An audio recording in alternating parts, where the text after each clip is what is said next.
하나님 아버지, 성령 세례를 받아 능력 있는 그리스도인의 삶을 살기 원합니다. 오늘도 말씀하여 주시옵소서. 예수님의 이름으로 기도드립니다. 아멘.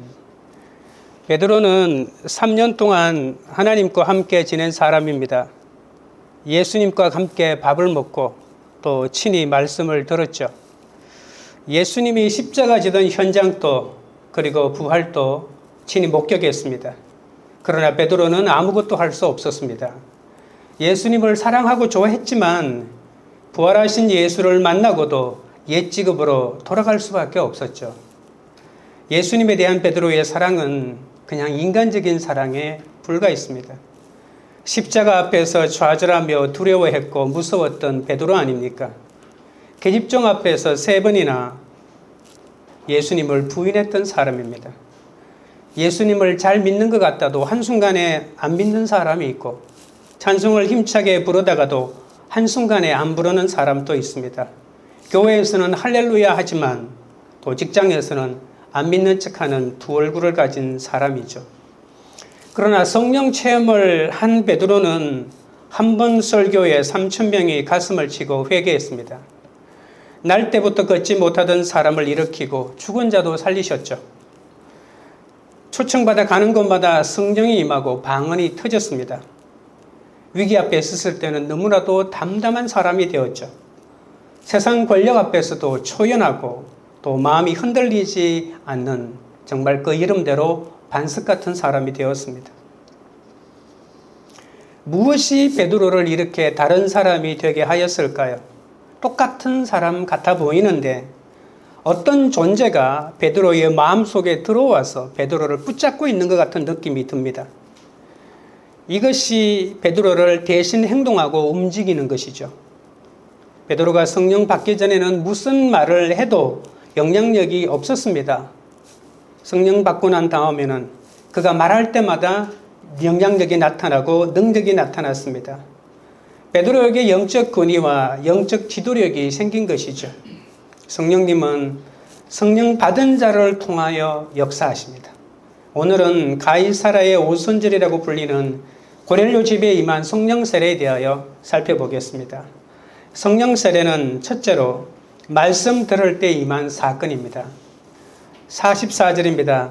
베드로가 이 말을 할 때에 성령이 말씀 듣는 모든 사람에게 내려오시니 베드로의 설교가 채 끝나기도 전에 성령님이 베드로의 일행에게 내려오시죠. 고넬료 일행이 방언을 말하며 하나님을 찬양하기 시작합니다. 그러자 요바에서부터 베드로를 따라온 일행들이 있죠. 이 그리스도인 한 6명 정도로 알려져 있는데 이 사람들이 깜짝 놀랍니다. 고넬료 일행은 아무것도 하지 않고 그냥 베드로의 입에서 선포되는 하나님의 말씀을 들었을 뿐이죠. 그런데 이 듣다의 원어는 그냥 스쳐 듣는 것이 아니라 귀를 기울여 경청하여 마음에 그 듣는 것을 모두 담아내는 것을 말하는 것입니다.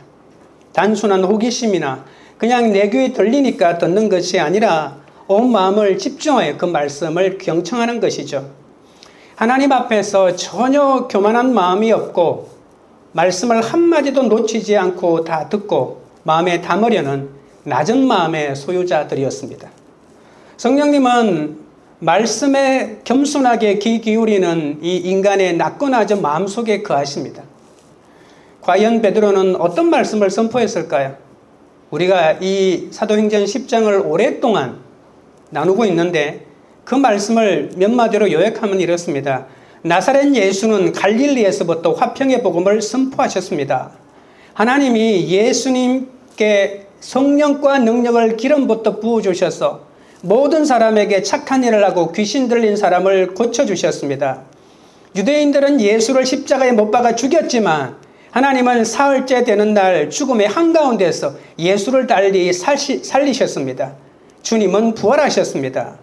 베드로는 예수님을 알기도 전에 하나님이 예수의 정인으로 미리 지목하여 선택하셨고 예수는 하나님이 인간을 심판하기 위해 세우신 재판장인 동시에 죄사함을 주는 구원자이시다. 이것이 바로 베드로가 선포한 메시지의 핵심이었습니다. 구속사에서 십자가 사건은 주님이 우리 죄를 깨끗하게 하시고 성령을 보내주기 위해 화목제로 돌아가시는 헌신 아니었습니까? 그런데 우리는 어떻게 하나님이 인간에 대해 십자가에 피 흘리고 죽는가라고 믿으려 하지 않습니다. 하나님인데 어떻게 그렇게 나약하게 인간의 창칼 앞에 무릎 꿇고 죽을 수가 있는가라고 하는 것이죠. 그냥 조롱하는 사람들의 입술에서 나오는 말처럼 당신이 메시아면 그 십자가 위에서 내려와라고 이렇게 말합니다. 그러면 내가 믿겠다고. 나를 위해서 누군가 죽어준다는 것은 내가 죽는 고통을 당하지 않으면 알기 어렵습니다. 성령님이 아니면 깨달을 수가 없는 것이 바로 십자가와 부활 아닙니까? 주님의 십자가와 내가 벌레보다 못한 죄인이라는 것을 깨닫고 이 죄사함의 은혜를 받아야 그때부터 성령께서 효과적으로 도와주십니다. 그리고 무엇보다도 예수의 부활을 믿어야 합니다. 날 위해 다시 사신 주님을 알지 못하면 복음의 핵심의 가장 중요한 부분을 놓쳐버리는 거죠. 이 복음을 들을 때 성령이 말씀을 듣는 모든 사람에게 내려오신다는 겁니다. 말씀이 정확하게 선포될 때 성령께서 그 말씀 가운데 역사하시는 겁니다. 성령 강림은 예측하지 못한 가운데 전적인 하나님의 뜻에 순식간에 그렇게 이루어지는 것이죠. 그리스도인들은 예수 그리스도를 본받아 살아가는 사람 아닙니까? 하지만 많은 그리스도인들은 주님을 따라 사는 것, 이것은 아예 불가능하다고 단정해버립니다. 그러면 주님은 불가능한 일을 우리에게 강요한 것일까요? 아예 처음부터 불가능한 것을 우리에게 하라고 해놓고 하지 못하니까 우리를 죄인이라고 취급한 것일까요? 여러분, 나사렛 예수, 그러니까 인간적인 예수도 그냥 모든 사람에게 착한 일을 하고 귀신 들린 자를 다 고치는 능력이 그에게 자연적으로 주어진 것이 아닙니다. 베드로는 말하기를 하나님의 성령이 기름 붓듯 부어주셨기 때문에 사명을 감당하셨다고 말합니다. 주님도 성령을 기름 붓듯 부음을 받아서 그 사명을 감당했다면 우리도 마찬가지 아닐까요? 우리도 성령님이 도와주신다면 이라고 하는 이 전제를 놓치면 안 됩니다. 성령이 도와주신다는 전제 아래에 얼마든지 주님을 닮아갈 수가 있다는 것이죠. 여러분, 성령의 도움이 없이 이 말씀을 율법으로 어떻게 우리가 지킬 수 있겠습니까? 이스라엘 사람들이 수천 년의 역사를 통하여 인간의 힘으로는 지킬 수 없다는 것을 증명해 주지 않았습니까? 하나님께서 너 인간의 힘으로는 지킬 수 없으니 나를 의지해야 된다고 그것을 알게 하려고 말씀을 주신 것 또한 아니겠습니까? 자신의 능력으로 주님을 쫓아갈 수 없는 것이기 때문에 겸손하게 하나님의 마음을 마음속에 담으면 고넬료 집에 임했던 그 성령이 하나님의 말씀이 담긴 우리 심령 속에 내주하게 되는 것이죠. 주님을 따라 살 수 있도록 인도해 주신다는 말입니다. 말씀을 따라 살지 못하게 하는 것은 죄 때문입니다. 죄라고 하는 말은 활이 관역을 빗나갔다는 뜻이잖아요. 활을 쏘는 사람이 실력이 그러면 없는 것일까요? 성경은 죄를 말할 때 활을 쏘는 사람의 실력이 없기 때문에 화살이 빗나갔다고 말하는 것이 아니라 활을 쏘는 사람이 아예 관역을 조준하고 있지 않다는 것을 말하고 있습니다. 그는 관역을 맞출, 하나님의 말씀이라고 하는 관역을 맞출 생각이 없습니다. 자기가 원하는 대로, 자기가 하고 싶은 대로, 그러니까 자기 욕망을 자기 삶의 관역으로 삼고 그것을 조준한 것이죠. 조준 자체가 잘못된 것입니다. 하나님의 말씀을 겨냥하지 않고 세상 욕망을 바라보았던 겁니다. 우리가 행위로 짓는 죄는 성경에서 말하는 죄가 아닙니다. 그것은 죄의 결과일 뿐입니다. 우리가 왜 그런 죄를 지을 수밖에 없는가, 그거에 관심이 많은 거죠. 그것은 바로 하나님을 떠났기 때문이다. 그래서 사람 속에서 발생하는 끊임없는 결핍, 이 결핍의 문제를 해결하기 위해서 인간이 스스로의 힘으로 자기가 가지고 있는 자원을 활용하여 내가 가지고 있는 힘으로 해결하려고 했기 때문에 발생하는 문제라고 하는 것이죠. 여러분, 물질의 결핍에 있어서 또 사랑의 결핍에 있어서 이것을 해결하기 위해서 인간이 가장 단순하게 한 일은 다른 사람의 것을 훔치는 것입니다. 다른 사람의 사랑을 빼앗는 것입니다. 하나님의 정해준 부부관계를 건너뛰고 다른 사람을 내가 취하는 것입니다.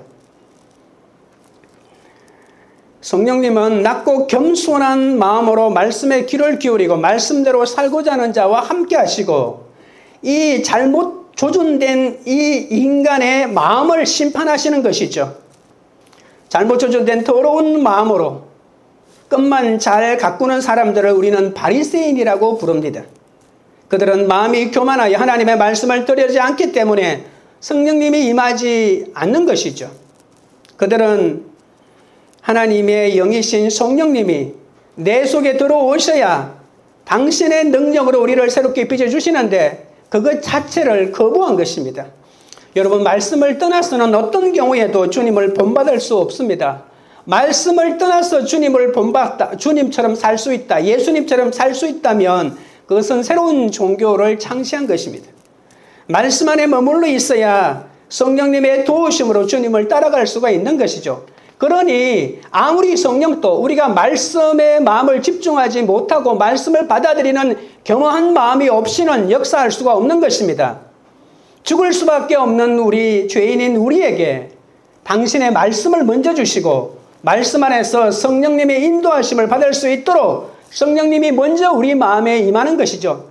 말씀이 먼저 내 마음에 들어왔느냐, 성령이 먼저 들어왔느냐, 이것을 우리는 논리적으로 설명할 수는 있겠지만 실제로는 분간할 수가 없는 것입니다. 말씀과 성령이 끊임없이 교차하면서 우리가 말씀을 받아들이고 성령의 도우심으로 하나님의 뜻대로 살도록 만들어주신 것이죠. 성령님을 향해 우리 마음의 창을 열도록 날마다 성령님은 우리 마음을 두드리고 계신다는 거 아십니까? 여러분, 매일 말씀을 묵상하는 것도 우리 마음을 두드리는 것입니다. 여러분, 성령께서 끊임없이 내 마음을 두드리고 있다는 것을 어떻게 아냐면 하나님의 말씀을 읽어야만 압니다. 읽고 묵상해야만 하나님이 지금 내 마음을 두드리고 있다고, 죄로부터 돌아서라고. 여러분, 우리가 죄를 지으면서 한 번 짓고 두 번 지으면 처음에는 마음에 양심의 가책을 느끼지만 세 번, 네 번 지으면 하나님이 가만 계시네? 하나님이 안 계시나? 이런 생각을 합니다. 여러분, 죄를 지으면 말씀을 가까이 하지 않지 않습니까? 그러면 하나님이 내 마음속을 끊임없이 두드리는 것을 내가 못 느끼는 것이죠. 아예 멸시해버리는 것입니다. 그러면서 여러분, 이런 말이 우스운 말이 있습니다. 부부 싸움에서 이기는 유일한 방법은 기도하지 않는 것입니다. 여러분, 부부 싸움하고 기도하지 않아야 끝까지 내가 용서를 구하고 내가 잘못했다고 말하지 않고 이길 수 있으려면 아예 말씀의 말자도 꺼내지 마시고 기도의 기자도 꺼내지 않아야 이길 수 있거든요.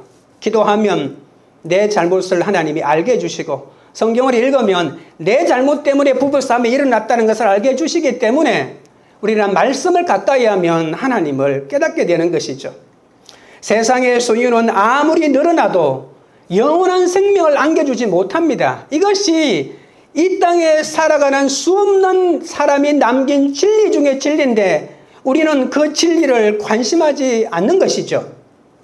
내 소유가 줄고 삶이 어려워도 그것이 불행의 조건이 될 수 없습니다. 물질의 궁핍함으로 내가 그동안 외면해왔던 하나님의 말씀을 경청하고 말씀 속에서 성령님을 따르게 되었다면 그것이야말로 축복 아니겠습니까?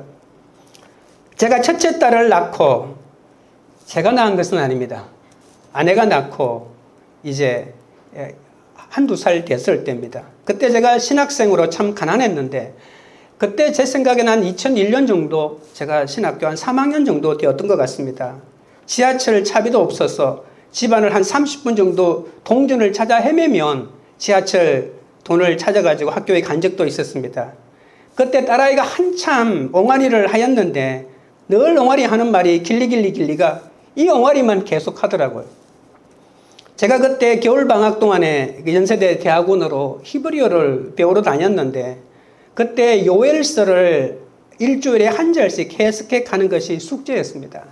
여러분, 요엘서는 1장에서 하나님의 심판을 말하죠. 여러분이 잘 알고 있는 메뚜기 심판입니다. 메뚜기들이 헤아릴 수 없이 많이 나타나서 모든 농작물을 다 먹어치우는 그 심판이 바로 요엘서에 나타나 있는 메뚜기 심판입니다. 그런데 자연재해이기도 하지만 메뚜기 심판은 북쪽에서 이 사람들을 이스라엘을 공격하는 대군대를 뜻하는 용어이기도 합니다. 아무튼 그런데 요엘서 2장으로 넘어가면 이 앞부분에 회개를 촉구하다가 21절, 22절에 보면 기뻐하고 즐거워하라라고 하는 말이 나옵니다. 이제 하나님께서 회복을 선포하는 거죠. 여러분, 제가 이때 한참 히브리어를 배우러 다녔다고 하지 않았습니까? 히브리어는 고대 언어일수록 기본 동사가 있고 여기에 남성, 여성이라고 하는 의미가 붙고 또 복수냐 단수라고 하는 의미가 또 단어가 또 붙고 그리고 또 이것이 그 동사의 주어도 붙고 목적어까지 붙는 아주 단어 하나에 모든 것이 다 붙어 있는 굉장히 복잡한 언어이기도 합니다. 그런데 사전으로 어근을 찾아야 되는데 제가 사전 찾는 걸 잘 몰라서 그냥 단어 자체를 찾으려고 하다 보면 이 단어 하나 찾는데 거짓말하지 않고 2시간, 3시간 걸리는 단어도 있습니다. 그런데 제가 하루는 어느 단어를 찾는데 2시간, 3시간 걸려가지고 단어 뜻을 겨우 찾았습니다. 그런데 이 단어가 바로 아이가 계속 옹알이 하고 있는 그 길리라고 하는 단어였습니다. 그것도 단순히 이 길리라고 하는 단어는 아까 제가 말했던 기뻐하라라고 하는 그 단어였거든요. 그 순간에 하나님이 어린 나이의 옹알이를 통해서 저를 끊임없이 위로하고 격려해 왔다는 것을 깨닫기 시작했습니다. 그때 대성통곡이 터져 나왔습니다. 아이의 옹알이를 들으면서 이 아이를 어떻게 키우지? 왜 신학을 한다고 해서 고향을 떠나 여기 와서 이 고생을 하고 있지? 내 앞날은 어떻게 되지? 이런 온갖 생각을 많이 했거든요. 그런데 그 순간에 하나님은 끊임없이 내 아이를 통해서 길리길리 기뻐하라, 뛸 듯이 기뻐하라, 미친 듯이 기뻐하라, 세상의 모든 것을 가진 듯이 기뻐하라고 외치고 있었다는 것입니다. 하나님은 이렇게 우리에게 어떤 방법을 택하든지 간에 우리를 위로하시고 우리를 회복시키기 위해서 끊임없이 말씀을 던져주시고 우리 마음을 녹화하고 있다는 것을 제가 그때 깨달았죠. 여러분, 성령이 내려오기 전에는 그 누구도 능력을 발휘할 수 없고 아무것도 할 수 없습니다. 하나님의 말씀이 선포되는 곳에서 말씀 듣는 중에 성령이 내려오십니다. 십자가를 질 때 효과적으로 도우시는 진리의 성령님이 말씀을 듣는 중에 내려오십니다. 성령은 말씀 속에서 충만하게 임재하십니다. 왜냐하면 말씀은 성령의 영감으로 쓰여졌기 때문입니다. 여러분, 지금은 영감이 없어졌습니다. 지금 또 영감이 있다면 지금 또 성령을 기록할 수 있다는 말이 되거든요. 여러분, 사도라고 하는 말의 핵심은 성경을 기록할 수 있는 사람, 성경을 기록할 만큼 영감을 받을 수 있는 사람이란 뜻입니다. 그래서 지금 사도가 있다라고 이렇게 말하면 그 사람은 이단입니다. 왜냐하면 이제 더 이상 성경은 필요 없기 때문에 성경을 기록할 사도가 필요 없다는 말입니다. 성령의 영감으로 성경이 기록되었기 때문에 하나님의 말씀이 성령으로 가득 차 있습니다. 그래서 하나님의 말씀을 통해서 성령이 역사하시고 하나님의 말씀을 통해서 우리가 하나님의 일을 감당하도록 만들어준다는 겁니다. 그래서 여러분, 성령은 말씀 안에서 활동하고 역사하신다는 사실을 반드시 기억하시기 바랍니다. 우리가 아무리 설교를 들어도 이렇게 성령이 임해야만 깨달을 수 있는 것도 마찬가지입니다. 내 부모가 육적으로 영적으로 멸시받는 사람이고 천대받는 가정에서 내가 태어났다 할지라도 내게 하나님의 말씀이 들리면 하나님의 능력이 나타납니다. 내 부모의 재산과 상관이 없습니다. 내 부모의 신분과 상관이 없습니다. 얼마나 많이 배우고 덜 배웠냐가 상관이 없습니다. 성령이 임하면 말씀이 들리고 영적 권위가 생기고 그래서 교회 공동체의 지도자가 되는 것이죠. 하나님의 말씀이 들리면 능력이 나타나게 되어 있습니다. 나는 하필 왜 이런 가정에 태어났는가? 이런 집안에 시집을 왔는가? 내가 왜 집안에 아픈 사람을, 돈 없는 사람을, 사오는 사람들을 내가 무슨 죄가 있어 이렇게 감당해야 되는가? 라고 낙심하고 있지는 않습니까? 하나님의 말씀이 내게 특별히 임하기 위하여 하나님이 나에게 그런 고난을 주신 것이죠. 나에게 일어나는 사건을 성경으로 해석하면 승리하지 못할 싸움이 없습니다. 성경 말씀은 하나님이 오늘 주시는 말씀 아니겠습니까? 말씀을 구속사로 읽으면 하나님께서 오늘 내게 주시는 음성을 들을 수 있습니다. 성전인 내 몸을 거룩하게 구별되고 가꾸어야겠다는 그런 적용이 가능해지는 거죠.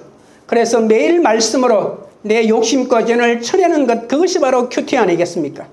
베드로를 설득하시던 하나님의 열심이 이제는 성령 강림으로 드디어 이방인 선교의 결실을 맺어가고 있습니다. 적용 질문 드립니다. 여러분은 말씀 듣는 중에 성령이 내려오신 적이 있습니까? 둘째는 성령 세례는 편견을 철폐하신 사건입니다. 45절입니다.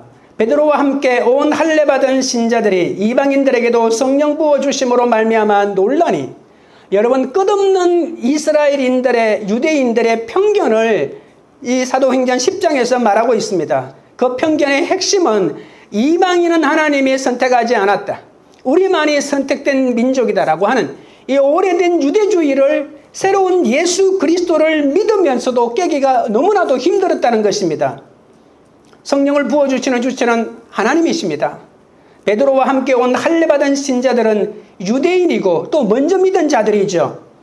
요즘은 이런 사람을 메시아닉 주라고 이렇게 부릅니다. 그런데 그들이 천히 여기는 이방인들이 베드로의 설교를 듣는 중에 성령님이 강력하게 부어지자 엄청나게 놀랐다고 말합니다. 힘든 과정을 거쳐 성령의 증인으로 이방인들에게 화평의 복음을 전한 후에도 베드로와 할례받은 신자들은 이방인들이 성령을 받자 여전히 놀라기만 합니다. 왜 깨닫지 못하고 계속 놀라기만 하죠? 여러분, 예수님이 공생애를 하실 때 두 가지 부류가 있었죠. 제자들이 있었고 무리들이 있었습니다. 무리들의 특징은 뭐냐면 놀라는 겁니다. 그냥 감독이 무조건 놀라는 채 하라, 이것이 너희들의 연기다라고 하면서 놀라는 채만 합니다. 깨달음이 없이, 그 주님이 나의 주님이다라고 하는 깨달음이 없이 놀라기만 하고, 나도 저런 혜택을 받으면 좋겠다라는 이런 생각만 했지, 그 주님을 나의 주님으로 믿을 생각을 하지 못한 것이죠. 지금 바로 이 유대인 그리스도인들, 메시아닉 주들이 놀라기만 하고 있다는 것입니다. 깨달아야 되는데 지금 몇 번째 놀라고 있습니까? 놀라기만 하고 충격만 받습니다. 여러분, 말씀을 들을 때 충격만 받으면 내 믿음이 성장하는 줄 착각하시면 안 됩니다. 내가 직접 내 삶 속에 적용하지 않으면 우리는 그걸 은혜 받았다는 표현을 하죠. 아무리 은혜 받았다고 설교한 사람에게 말하고 인사를 건넨다 할지라도 내 삶 속에 그 말씀대로 적용하는 것이 없으면 나는 그냥 놀라는 무리들에 불과한 것이죠. 그래서 이 그리스도인들 중에서, 유대인들 중에 그리스도인이 된 사람들은 이방인들이 하나님의 택한 사람이라고 하는 이 사실을 받아들이기가 이토록 힘들고 어려운 것입니다. 이런 편견이 우리의 거룩을 가로막는 가장 큰 장애물임을 여러분 아십니까? 그래서 편견을 깨뜨리는 것이 우리가 죽을 때까지 해나가야 할 과정입니다. 여러분, 편견은 얼마나 어려운지 아십니까? 겨우 한 사람에 대한 편견을 깨뜨렸다 할지라도 똑같은 조건인데 다른 사람일 때 또 그 편견을 극복하기가 쉽지가 않습니다. 아무리 편견을 극복했다 할지라도 내가 완전히 그것에 대한 이해를 하기가 쉽지 않다는 것입니다. 그래서 편견은 죽을 때까지 해내가야 될 과정이고, 이것이야말로 거룩의 주제이기도 합니다. 편견을 제거하는 것, 이것이 거룩입니다. 여러분, 송아가 딴 것이 아닙니다. 내 속에 있는 사람에 대한 편견, 그것을 극복해 나가는 것이 바로 성화의 과정이라고 해도 될 만큼 이 편견을 극복하는 것은 그리스도인들에게 쉽지 않다는 것이죠.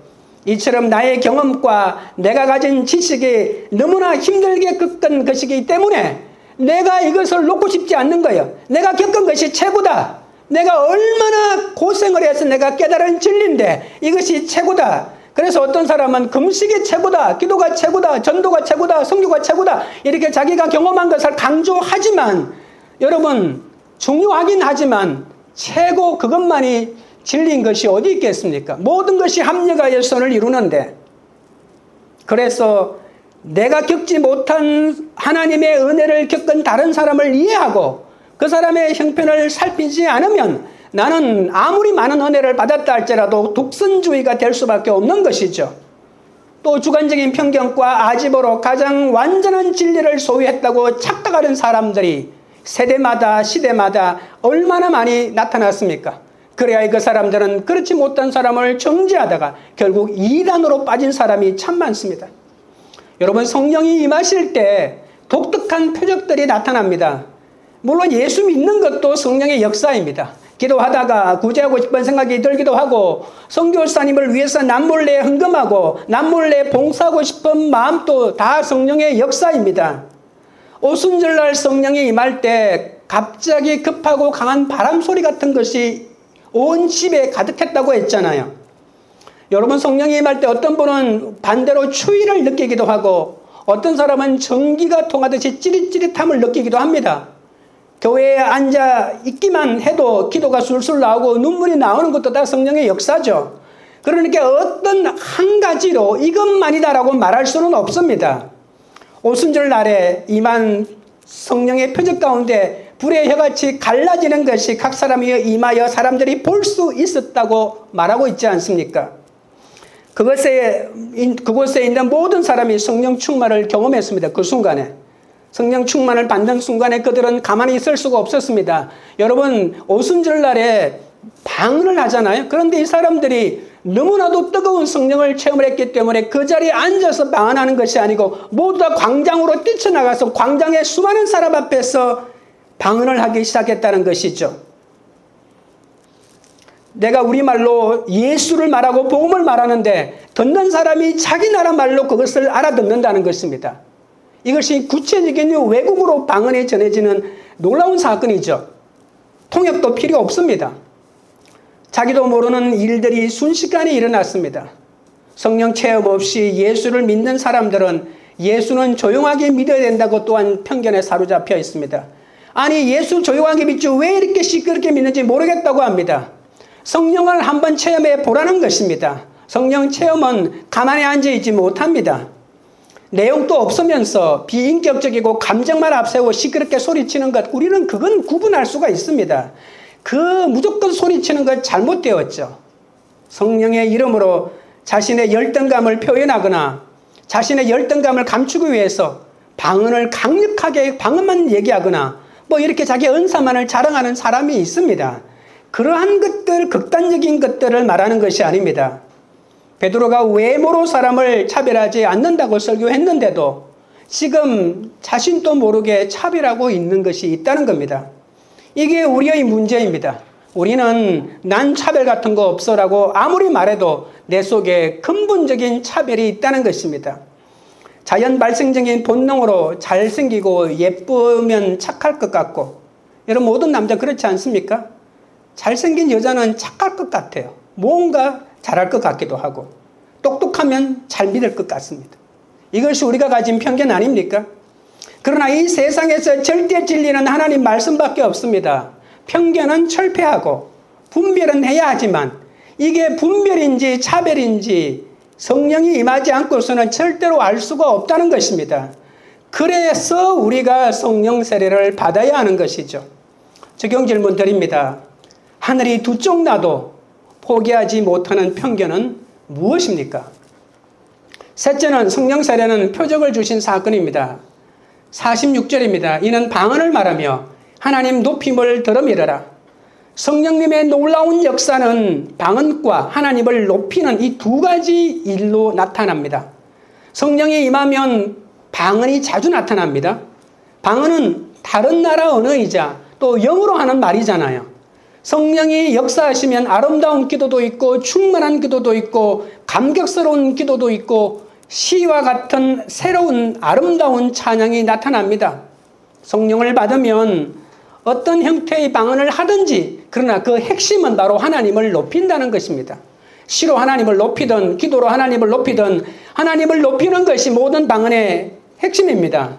그런데 우리는 방언이 임하기를 기도해야 하지만 방언을 그렇게 열심히 하면서도 삶이 전혀 본이 되지 않는다면 그 사람의 방언이 얼마나 무섭게 들리겠습니까? 방언은 하나님을 높이는 말이라는 것을 명심하십시오. 내가 방언한다고 자랑하는 것이 아니라, 제가 아는 처음에 예수를 믿었을 때 그 교회 목사님이 방언은 7번 변한다라고 말하더라고요. 방언을 자주 하면 방언이 더 유창하게 변하거든요.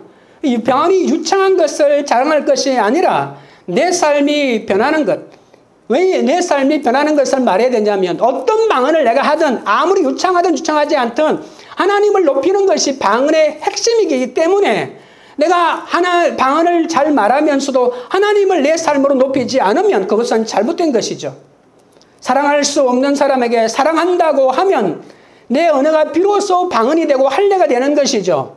그냥 알아듣지 못하는 영은 유창하게 하면서도 왜 그냥 하는 말은 그렇게 사납게 하고 왜 그렇게 인정머리가 없고 왜 그렇게 애정이 담겨있지 못하고 다른 사람의 배려 없는 그런 말을 하고 있을까요?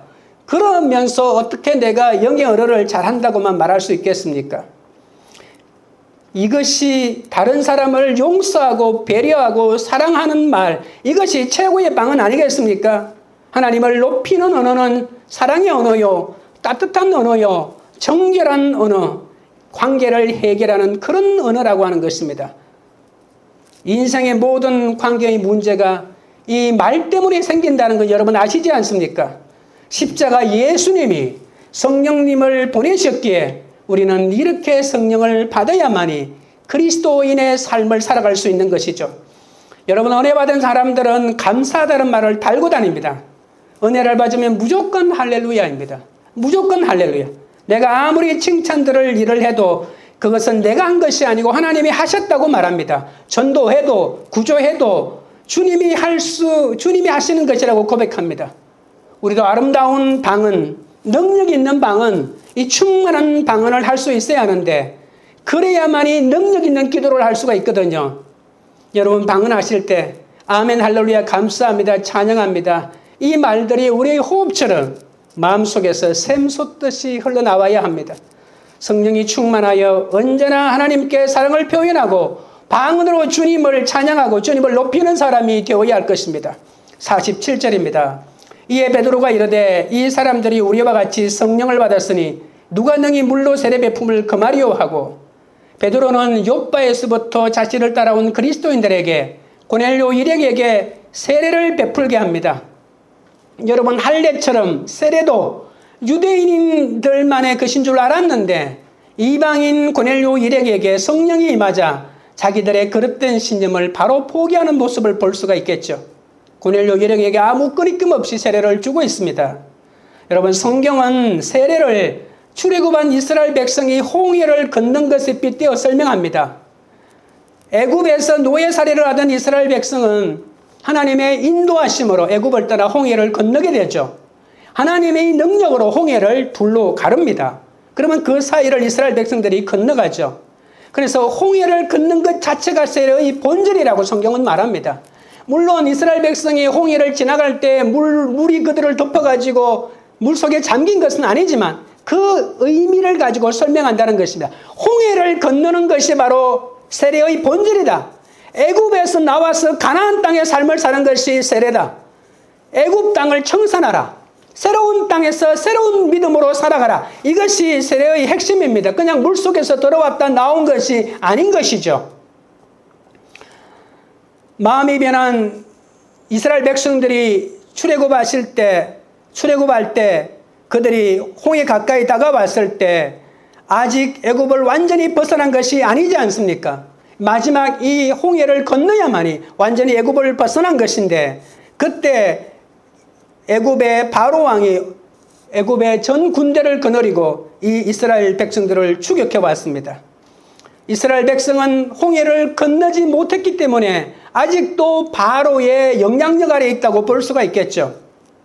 그래서 우리는 홍해를 건너야만이 모든 애굽 군대뿐만이 아니라 애굽의 모든 세상의 방식과 영원히 단절할 수 있다는 것입니다.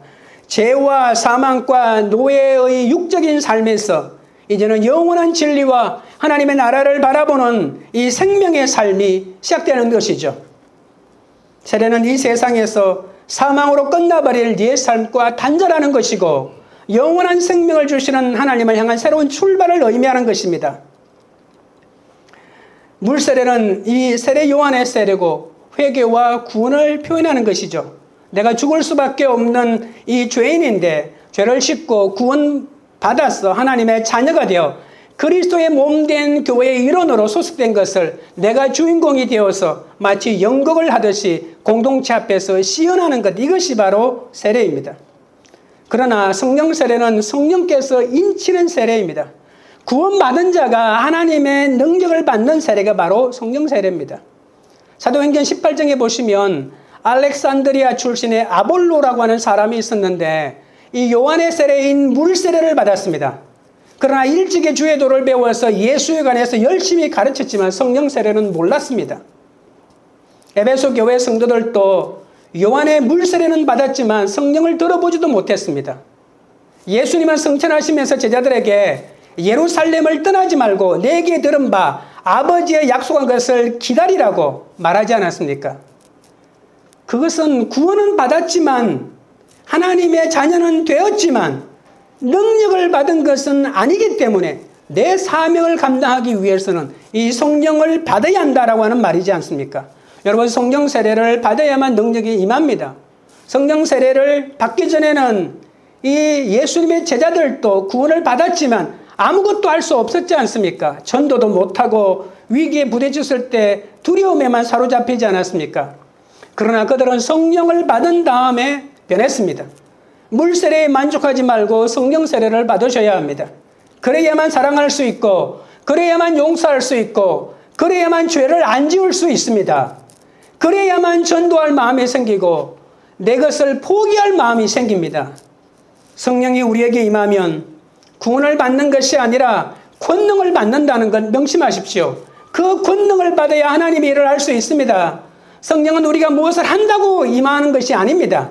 예수님도 제자 훈련하면 성령이 임한다. 1:1 양육하면 성령이 임한다. 가난한 사람을 구제하면 성령이 임한다고 말씀하지 않으셨습니다.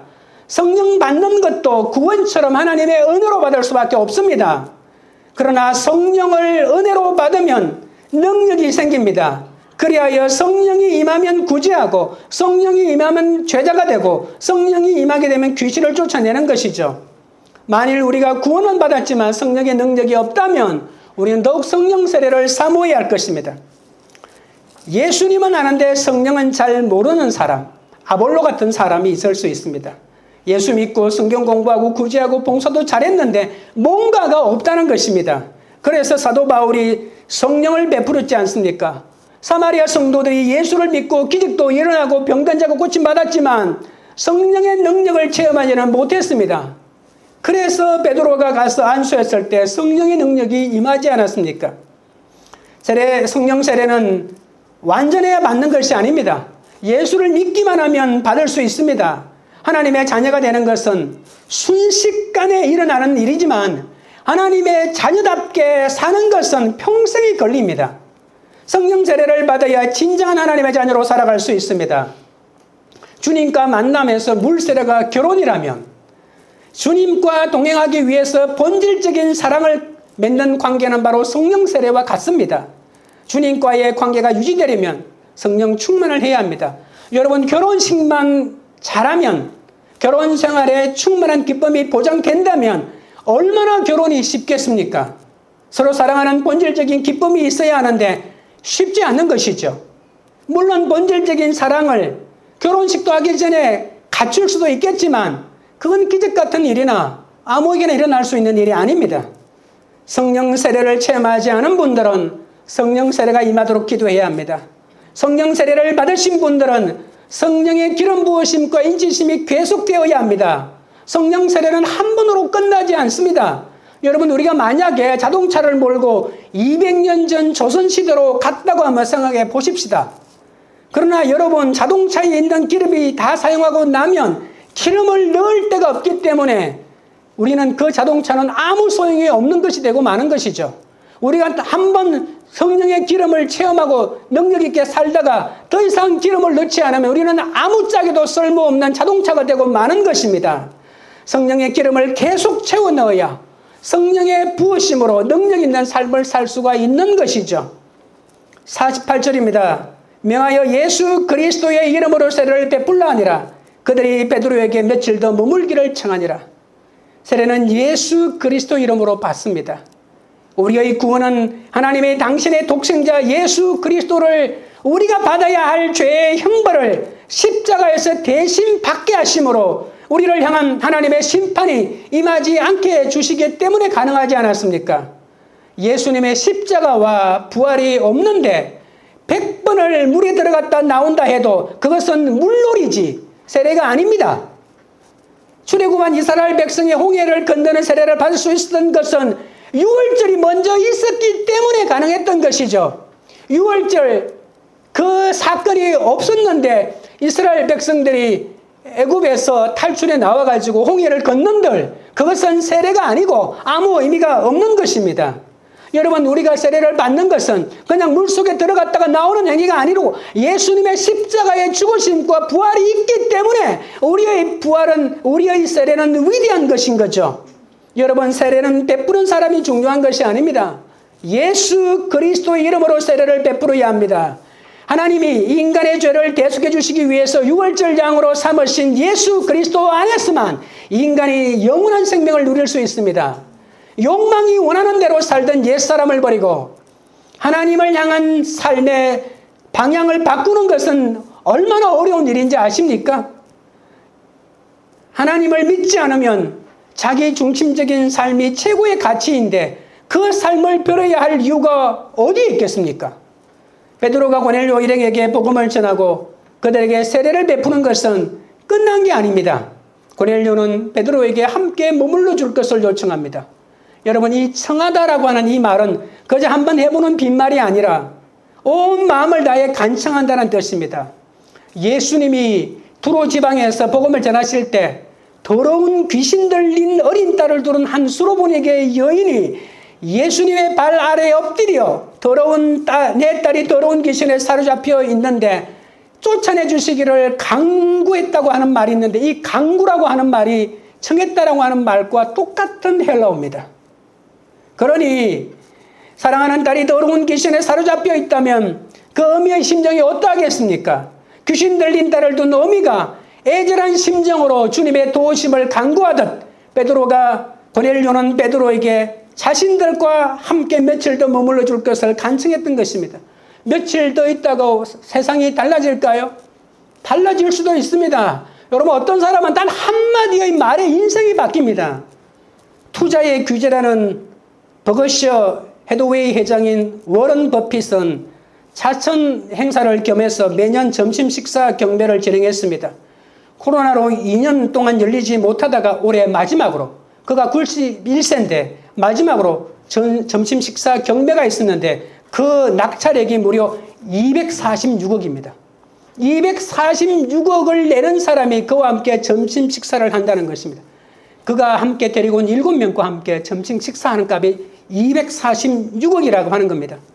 워런 버핏과 점심을 먹으면 도대체 어떤 일이 벌어지고 무슨 대화를 나누고 얼마나 경제적인 혜택을 누리길래 한 번 한 끼 점심에 246억을 들여서 몇 시간을 보낼 수 있다고 생각했던 것일까요?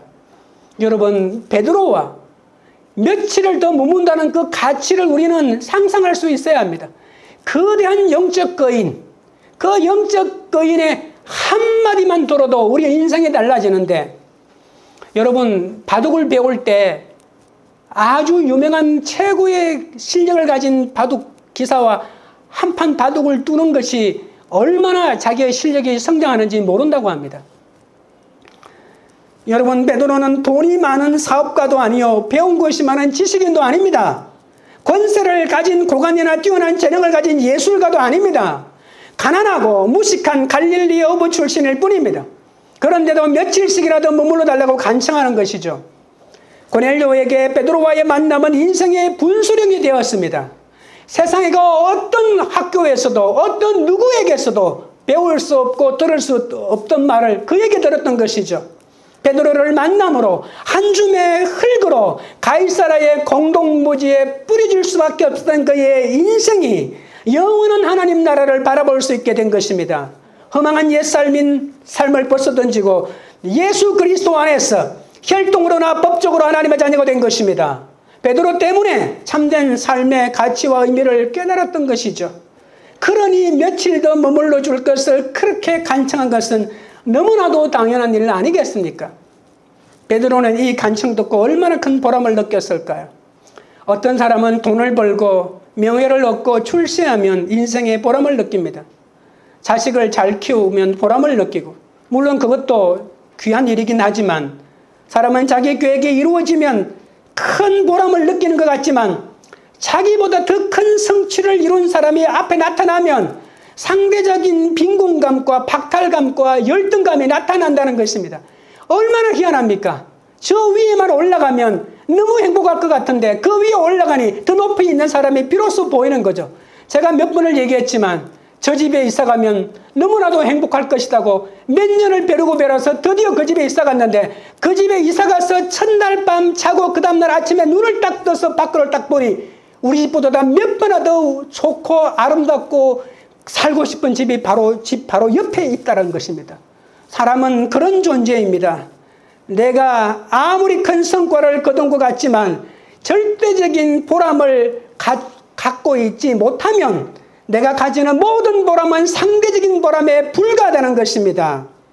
여러분, 자녀를 낳고 자녀가 공부를 잘하고 좋은 대학에 가고 좋은 취직을 하는데 끊임없이 그 자식은 나에게 계속 잘해줘야만이 그 자녀에게 해준 그 사랑의 보람을 느낍니다. 어느 순간인가 결혼을 하고 어느 순간인가 나를 멀리하면 그때부터 사랑이 순식간에 미움으로 변하는 것이 인간의 사랑 아니겠습니까? 내가 예수 안에서 날마다 변화되고 내가 만나는 사람도 내 속에 있는 그 예수 때문에 변화된다면 그것보다 큰 보람은 없습니다. 베드로를 만난 고넬료 일행이 예수 그리스도의 사람으로 변화된 것은 베드로 자신이 예수 그리스도 안에서 그만큼 진리의 사람으로 변화되었음을 증명해 주는 것 아니겠습니까? 이것보다 보람된 일이 없다는 것입니다. 베드로는 예수 그리스도 안에서 자신도 모르게 가는 곳마다 만나는 사람마다 진리로 인도하는 생명의 역사가 일어났습니다. 볼품없는 갈릴리의 무식한 어부에 지나지 않던 그가 자신이 진리를 쫓는 영원한 생명의 통로가 되게 되었으니 얼마나 큰 보람을 느끼고 주님께 감사했겠습니까?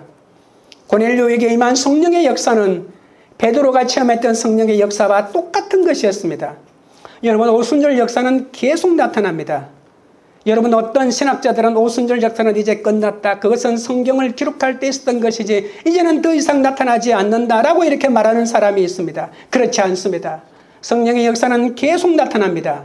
예수님은 사도행전 1장 4절에서 아까도 말했지만 요한은 물로 세례를 베풀었으나 너희는 몇 날이 못되어 성령으로 세례를 받으려고 말하고 있습니다. 너희는 바로 예수님의 제자들 아닙니까? 다 구원받은 사람입니다. 그러나 아직 성령의 세례를 받지 못했죠. 그들은 몇 날이 되지 못하여 그들은 오순절날 성령의 세례를 다 받았습니다. 몇 날이 못되어 성령을 사모하는 사람에게 성령은 반드시 나타나십니다. 성령은 사도행전에 처음 오신 것이 아닙니다. 상세 전부터 계셨고 오순절 날에 오셨고 지금도 계셨고 장차도 계신 분이십니다. 여러분, 성경에서 성령이라고 하는 단어가 가장 많이 나오는 곳이 바로 사도행전이고 누가복음입니다. 이 누가가 기록한 누가문서에 가장 많이 나옵니다. 그 다음으로 성령이라는 단어가 가장 많이 나오는 것은 바로 요한계시록입니다. 여러분, 이 성령은 바로 날이 가면 갈수록 종말이 가까울수록 더 능력 있게 역사하는 것이 성령의 역사입니다. 그런데 성령의 역사가 더 나타나지 않는다고요? 사탄이 역사하면 할수록 성령이 더 역사합니다. 성령의 역사가 아니고는 사탄에 사로잡힌 사람을 고칠 수 없기 때문에 하나님은 성령의 역사를 배가시켜 그러한 놀라운 역사를 지금도 계속하기를 원하시는 것이죠. 그러니 사탄이 역사하는 곳에 성령의 역사가 더 크다는 것이 그것 아니겠습니까? 여러분, 우리는 성령은 새로운 삶을 주시는 권능이고 평생의 긴 변화의 과정이 시작되도록 하시는 분이십니다. 그러나 성령은 인격적이시고 초월적인 분이시기 때문에 인간의 생각대로 역사하지 않습니다. 우리는 주로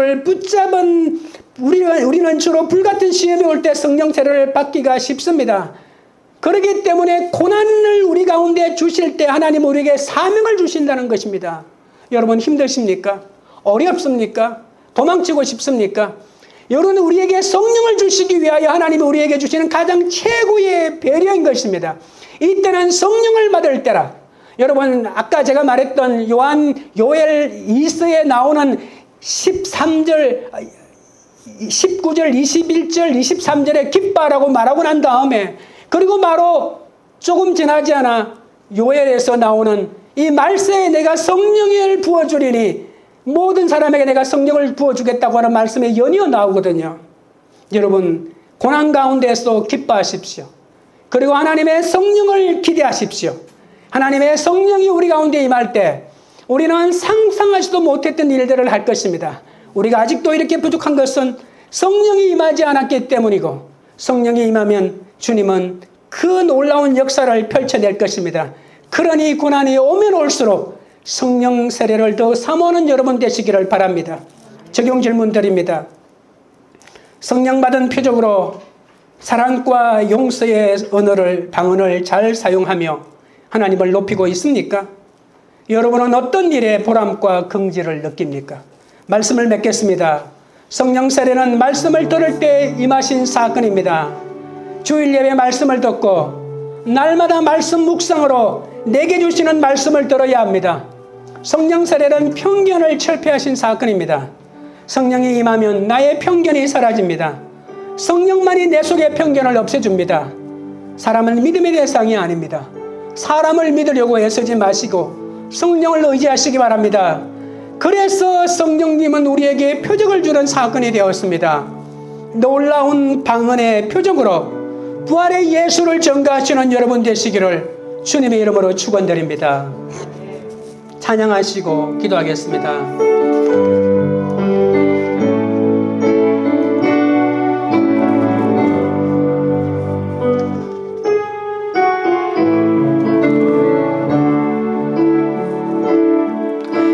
무엇과도 주님을 바꾸지 않으리. 다른 어떤 은혜 구하지 않으리. 오직 주님만이 내 삶의 도움이시니 주의 얼굴 보기 원합니다. 나 무엇과도 주님을 바꾸지 않으리. 다른 어떤 은혜 구하지 않으리. 오직 주님만이 내 삶의 도움이시니 주의 얼굴 보기 원합니다. 주님 사랑해요.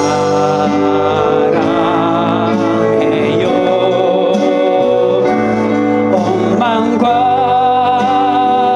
정성 다해 하나님의 신실한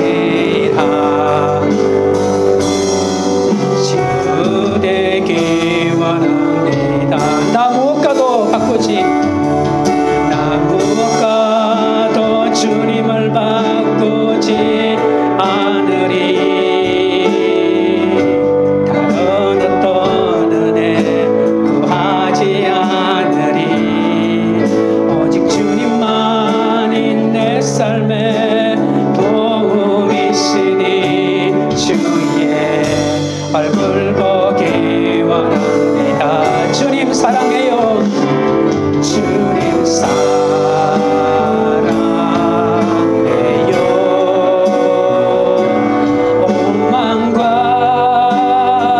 정성 다해 하나님의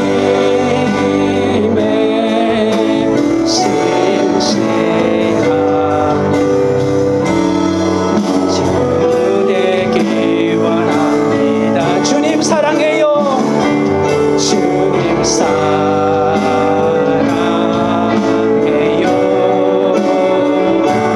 온 마음과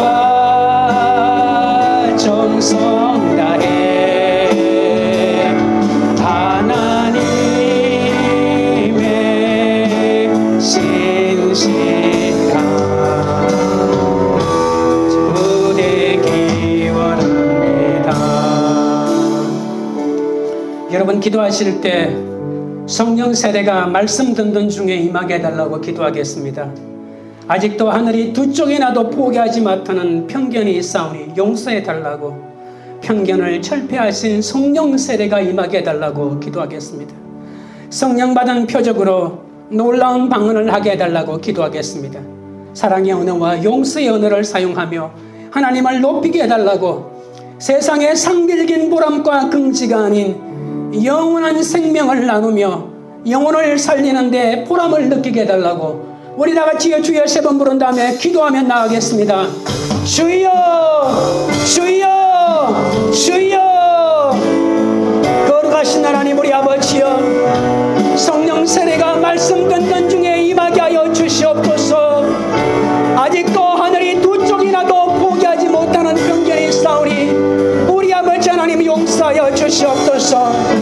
편견을 철폐하신 성령 세례가 임하게 하여 주시옵소서. 사람을 외모로 보지 않으시는 그 하나님의 은혜를 진심으로 깨닫게 하여 주시기를 원하옵나이다. 성령 받은 표적으로 놀라운 방언을 하게 하여 주시옵소서. 사랑의 은혜를 하게 하시고 용서의 은혜를 사용하게 하시고 하나님을 높이게 하여 주시옵소서. 세상의 상대적인 보람과 긍지가 아닌 영원한 생명을 나누며 영혼을 살리는 데 보람을 느낄 수 있도록 우리 아버지 하나님이여 역사하시고 우리 아버지 하나님이여 인도하여 주옵소서. 주 아버지 하나님 고맙고 감사합니다. 하나님 아버지, 죽을 수밖에 없는 더러운 죄인인 저에게 하나님의 말씀을 먼저 주시고 하나님의 영이신 성령께서 먼저 임해 주시고 내 심령의 창을 밤이고 낮이고 두들겨 주심을 감사합니다. 아버지 하나님, 그런데도 저는 하나님이 임해 주신 말씀을 날마다 귀 기울여 듣고 그 말씀을 마음에 담아주지 못하고 마음을 굳게 닫을 때가 너무 많았사오니 주여 용서하여 주옵소서. 아직도 관계의 문제로 힘들어하는 것은 내 속에 자리 잡은 죄 때문임을 깨닫게 하옵소서. 차별 없는 성령의 역사를 깨닫고 구원을 위해 애통하는 마음을 허락하여 주시옵소서. 하나님의 말씀을 듣는 중에 성령이 임하여 아직도 해결되지 않은 나의 편견이 철폐되게 하여 주시옵소서. 편견이 깨어지는 것이 승화의 과정이고 거룩임을 알게 하여 주옵소서. 성령님께서 내 마음속에 들어오셔서 내 인생의 주인이 되어 주옵소서. 말씀 안에서 예수 그리스도를 닮아가게 하옵소서. 성령께서 말씀 안에서 나의 영성이 날로 깊어지게 하여 주옵소서. 그리하여 나로 인해 내 주위 사람들이 행복을 누리게 하시고 언제 어느 곳 어떤 상황 속에서도 이 어두운 세상을 밝히는 성령의 도구로 살아갈 수 있도록 역사하여 주시옵소서. 죄와 사명의 노예였던 홍해 이편의 옛삶을 버리고 주님 안에서 홍해를 건너 영원하신 하나님을 향한 삶을 살게 하여 주옵소서. 하나님이 나를 위해 이 땅에 보내주신 예수 그리스도 안에서 나의 인생의 참된 의미와 가치를 아버지 하나님 깨닫게 하시고 진리에 견고하게 뿌리를 내려 이 세상의 어떤 폭풍 위에도 흔들림이 없게 하여 주옵소서. 우리 모두 주님의 십자가만을 사랑하고 부활의 주님만을 인생의 주인으로 모시는 일편단심의 믿음을 허락하여 주옵소서. 우리를 만나는 사람들이 오직 진리를 위해 자기 곁에 우리가 좀 더 머물기를 원할 정도로 확고한 진리의 사람, 예수의 사람이 되게 하옵소서. 세월이 흘러갈수록 부활을 전하고 사람을 살리는 일에 삶의 보람과 긍지를 누리는 그런 사람이 되게 하여 주옵소서. 광교 우리들 교회가 아버지 하나님 성령 세례가 임하여 편견과 차별을 철폐하고 표적의 삶으로 분별하는 영적 공동체가 되게 하옵소서. 각자의 떠나지 못하고 있는 죄에서 우상을 끊어내고 말씀 듣는 구조 속에서 십자가의 순종으로 가정을 지키도록 역사하여 주옵소서. 성령 세례가 이 교회에 임하여 기름 부으심이 더욱 충만하여 영혼을 살리는 교회가 되도록 역사하여 주시옵소서. 예수 그리스도 이름으로 기도드리옵나이다. 아멘.